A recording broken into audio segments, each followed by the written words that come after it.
بسم الله الرحمن الرحيم يا أيها المزمل قم الليل إلا قليلا نصفه أو انقص منه قليلا أو زد عليه ورتل القرآن ترتيلا إنا سنلقي عليك قولا ثقيلا إن ناشئة الليل هي أشد وطئا وأقوم قيلا إن لك في النهار سبحا طويلا واذكر اسم ربك وتبتل إليه تبتيلا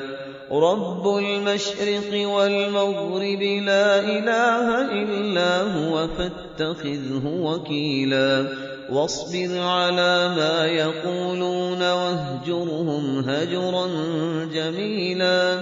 وذرني والمكذبين أولي النعمة ومهلهم قليلا إن لدينا أنكالا وجحيما وطعاما ذا غصة وعذابا أليما يوم ترجف الأرض والجبال وكانت الجبال كثيبا مهيلا إنا أرسلنا إليكم رسولا شاهدا عليكم كما أرسلنا إلى فرعون رسولا فعصى فرعون الرسول فأخذناه أخذا وبيلا فكيف تتقون إن كفرتم يوما يجعل الولدان شيبا السماء منفطر به كان وعده مفعولا إن هذه تذكرة فمن شاء اتخذ إلى ربه سبيلا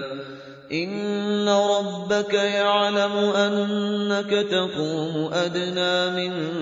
ثلثي الليل ونصفه وثلثه وطائفة من الذين معك والله يقدر الليل والنهار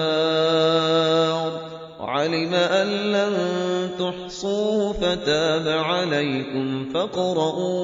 فاقرؤوا ما تيسر من القرآن علم أن سيكون منكم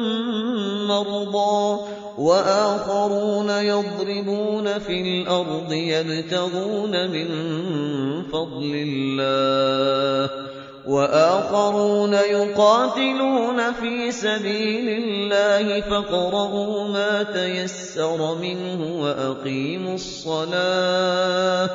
وأقيموا الصلاة وآتوا الزكاة وأقرضوا الله قرضا حسنا